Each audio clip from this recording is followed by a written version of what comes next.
বাঙালির সর্ববৃহৎ উৎসব দুর্গোৎসব হাতে মাত্র কয়েকটা দিন বাকি।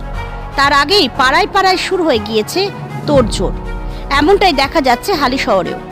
আজ শুভ রথযাত্রার দিনই সম্পন্ন হলো হালিশহর বলাকা শিশু মহলের দুর্গোৎসবের খুঁটি পুজো। উপস্থিত ছিলেন হালিশহরের পৌরপ্রধান শুভঙ্কর ঘোষ মহাশয়। তাদের এ বছরের ভাবনা পুরুলিয়ার ছৌ এলো দেখতে চলো। Bureau report, news 24 Bangla live. খুঁটি পুজোর মাধ্যমে প্রতিবারই আমরা রথের দিন খুঁটি পুজোটা করি, সেই হিসাবে আজকে খুঁটি পুজো দিয়ে শুরু করা হবে। 34তম বর্ষ। কি আপনাদের হালিশহরে ছৌ এলো দেখতে চলো। এই ভাবনাটা কেন? প্রতিবারই নতুন কিছু চিন্তা ভাবনা করা হয়, ক্লাবের সদস্যরা মিলে ঠিক করা হয়। সেই জায়গা থেকে আগেরবারে ছিল গত বছর আর কি মিশরের পিরামিড, তার আগের বারে হাতির উপর একটা কনসেপ্ট ছিল, তার আগের বারে আমরা মাতৃদিন দেখেছি। এবার হচ্ছে যে বাংলা সেই শিল্পকে সামনে রেখে এইবার হালিশহর বলাকা শিশু এই প্যান্ডেলটি করবে, এই থিমটি করবে। এবং প্রতিবারই যে কাজ করে থিমের আমাদের হালিশহর বলাকা শিশু ক্লাবে মনোজ দা, হালিশহরেরই শিল্পী, তিনি এই কাজটা করবে।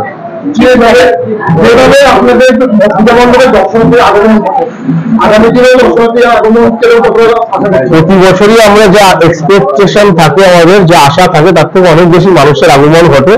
এটা মফস্বলের পুজো, তারপরে দাঁড়িয়ে মানুষের এইভাবে সাড়া পেয়েছি বলেই প্রতিবার আমরা থিমের প্যান্ডেলের দিকেই ঝুঁকি।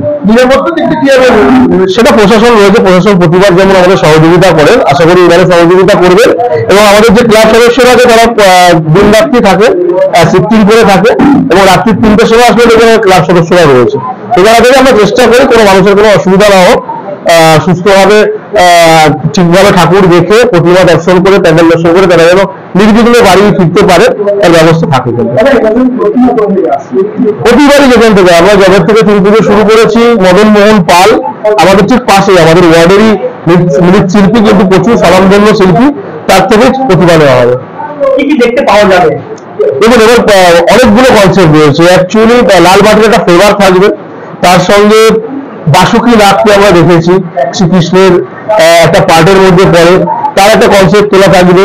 এবং ধামসা আমাদের থেকে শুরু করে কৃষ্ণ লীলাগুলো, কৃষ্ণের লীলা, কৃষ্ণের তাণ্ডব, সবটাই কংসবধ, সবটাই এর মধ্যে থাকবে।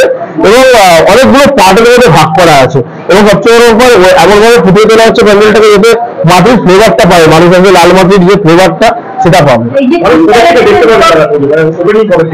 আমরা প্রতিবার যেটা করি, প্রথমার দিন কি দ্বিতীয়ার দিন ওপেনিং হবে, সেটা আমরা পরবর্তী সময় আপনাদেরকে জানিয়ে দেবো।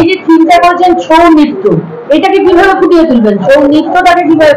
নৃত্য বলতে দেখুন, কনসেপ্টের মধ্যে অনেকগুলো পার্ট রয়েছে, এবং পুরুলিয়ার কাছে যে পুরুলিয়ার সঙ্গে ছৌ নৃত্যের যে ছৌ নাচের যে কানেকশন রয়েছে, প্রতিটা পার্টের মধ্যে সেগুলো ভাগ করে দেওয়া থাকবে, এবং মানুষ ছৌ নাচটাকে পুরোপুরি উপভোগ করতে পারবে। এবং কিসের মাধ্যমে কি কি দিয়ে ছৌ নাচ, কোন কোন সরঞ্জাম লাগে সেগুলো থাকবে। ছৌ নাচের নাচ থেকে শুরু করে বিভিন্ন মডেলের মাধ্যমে সেগুলো বোঝানো থাকবে। প্রতিবারই যে দেয় আমাদের, আমরা কোনো সময় চেঞ্জ করি না, যে প্রতিবার দেয় সেই দিচ্ছে। আমাদের নিতাইদা হচ্ছে যে কাকিনাড়া, এবার নিতাইদা, এবারও নিতাইদাই। না, বয়স্কদের সুযোগ বলতে আমরা প্রথমে পাস দিয়ে দিই ম্যাক্সিমাম জায়গাতে, এবং যদি কোনো প্রতিবন্ধী কিংবা সেই জাতীয় কিছু থাকে, আমরা দেখতে পাই যে কোনো সমস্যা রয়েছে যারা আসছে, তাহলে আমরা তো একসাথে প্রচুর মানুষকে একসাথে ঢুকতে পারি, অস্থায়ী মণ্ডপ থাকে, সেই জায়গায় দাঁড়িয়ে আমাদের একটা লিমিটেশন থাকে, এবং প্রশাসনের সাথে কথা বলে যতটা সংখ্যক বেশি মানুষ ঢোকাতে পারি আমরা প্যান্ডেলের ভেতরে ঢোকাই। তাহলে অস্থায়ী মঞ্চ যে কোনো সময় ঘুরে পড়তে পারে অতিরিক্ত প্রেশার হলে।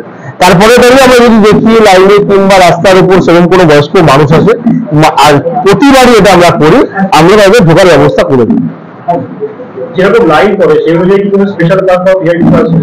স্পেশাল পাস বলতে আমরা কার্ডের সাথে স্পেশাল পাস কিছু দিই, প্রতিটা ক্লাব, আশেপাশের ক্লাবগুলোকে, সমাজসেবী সংগঠনগুলোকে দিই। আমরা এটা প্রতিবারই দিই, তার একটা লিস্ট আছে, প্রতিবারই যেরকম ভাবে সেটা ডিস্ট্রিবিউট হয়, ওরা সেভাবে ডিস্ট্রিবিউট করতে হবে। কি বার্তা দিয়েছেন জনগণকে?